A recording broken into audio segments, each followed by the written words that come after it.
What's going on, everybody? It's Frito here for your Overwatch. Two major pieces of news. The first, the Seoul Dynasty have been announced. And not only do I love that team name, and it's especially fitting to put on to Lunatic High, but this D.Va skin is incredible. The black and gold is really intimidating, and I fear for anyone to have to go up against Lunatic High anyway, but the jerseys themselves invoke fear. And yes, I said jerseys, and that's because the other part of the news for today is that there was a big developer update about all the improvements that Blizzard have been putting into place for Overwatch esports that will be revealed at Blizzcon for the World Cup. As you might imagine, this is kind of Christmas morning for me, a massive Overwatch esports fan, so all of these things that I'm going to tell you about are incredible. Kicking it off with the first bit is that they are very acutely dealing with the spectating problem of Overwatch. So all of the skins that we've reported on thus far have been in fact jerseys, which means that will be the easily identifiable way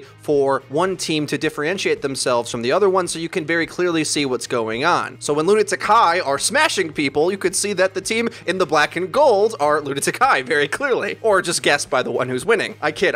There's going to be home and away version of these skins as well. You'd have to think the ones that we've revealed so far have been home, and then the away ones will typically be lighter. But even one step further is the more in-depth aspect of this is color paletting on the abilities of Overwatch, and I think this is where things really get crazy. So you not only will be seeing the color palettes on the players' jerseys, but them applied onto all the character effects and explosions and things going on. So imagine an orange tinted Zarya's Graviton for San Francisco Shock, or a somewhat dark blue tinted Farah Barrage coming from Seagull on the Dallas Fuel. And remember, we're going to see this displayed at the World Cup, so that means you're going to see a red, white, and blue themed Mercy Res coming from Adam on Team USA. And I think even beyond the Overwatch League implications, the World Cup just got a bit more patriotic all of a sudden. Now, I think the question that we're still all wondering the answer to is, will we be able to get these jerseys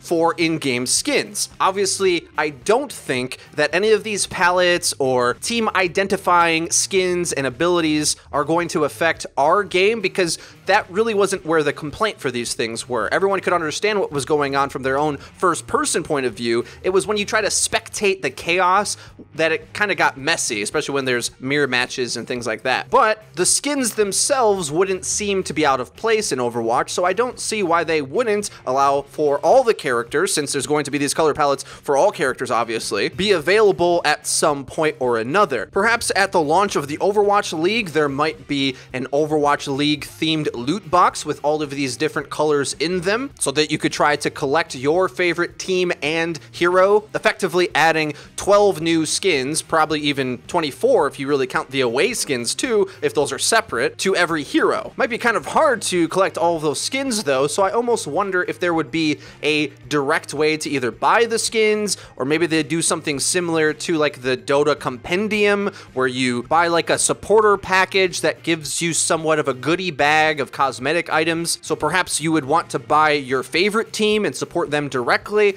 That's still up in the air, but no doubt they have already spoken that these types of interactions are going to exist in Overwatch, so it's not a far cry to speculate in this direction. They're likely going to do something in this way, and all we have to do is wait and see for the Overwatch League to start to go live to find out. Other cool things that they've added is essentially making the spectating and presenting of Overwatch much better. Obviously, as we talked about yesterday with the new UI, we already reported on that, but one step further, they're actually going to be able to actively go back in time to click on the kill feed when they're spectating to go back to see what happened to get that kill. So all those times where like the spectating camera is on the wrong player, or the player that ends up not doing anything in hindsight, and a Widowmaker is popping off in the distance off of view, well, in order to go back and see that sick play that just happened, you can just click on the kill feed and the presenters will be able to quickly give you that information as the viewer. So a lot of this stuff is really geared towards giving the broadcasters the tools to be able to do this, but ultimately that just means a better viewing experience for all of us. Another thing that they're adding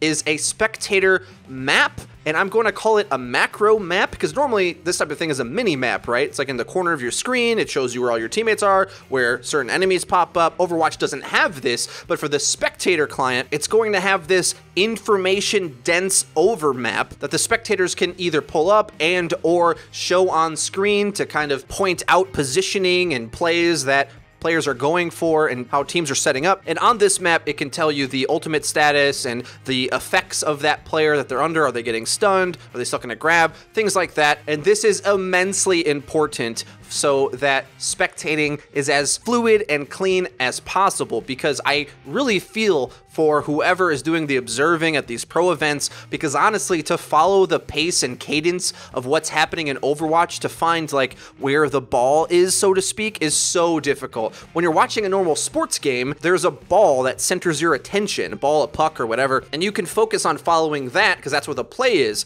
Whereas in Overwatch, well, the play might be coming from a mercy res or a widow headshot or a pulse bomb. It always changes and it's really difficult to follow, but it is done a lot easier when the ultimate statuses and the flanks are obvious to the observers, so they at least can like go check up on that tracer who's going to back cap or what have you. That alone is going to help things, but otherwise, Jeff Kaplan did explain technical things that they've done to increase spectating functionality as well, a smooth smart camera that the presenters can lean on, as well as other technical rigidity in order to make sure that the game pauses when players drop out, for instance. Generally speaking, just keeping up all of the production value to the best of their ability to really legitimize the esport as much as possible on all fronts, to make it more viewable, more stable, and more fun overall. Big Daddy Jeff was sure to tell us that this isn't where they're ending. This is a continuous process that they're going to keep going down. Obviously, if Overwatch League is getting so much of Blizzard's attention,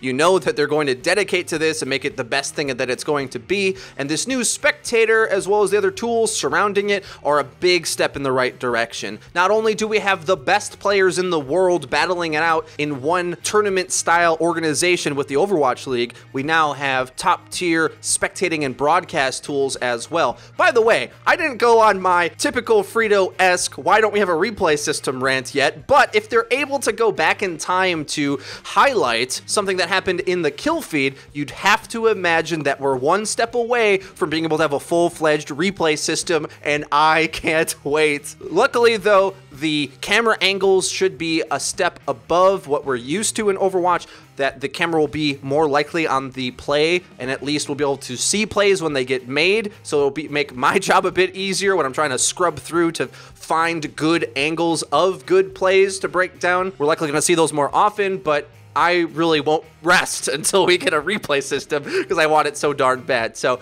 if you're excited for the big step forward for esports, I know a lot of people aren't fans of esports yet. I think you'll get there once we have all these improvements churning out, but at the very least, the Overwatch World Cup was a big success, and if you want to root for your teams, well, now you get to with them being themed in the colors of their country. Let's go! If you are excited for all of this, please leave the video a like. It really does help us out and lets us know that you're enjoying the content, and if you haven't already, please subscribe, because we upload each and every day, so you're going to want to hit the bell icon so that you get updated when our videos go live. That's been it for me. I've been Frito for your Overwatch. I'll see you guys next time.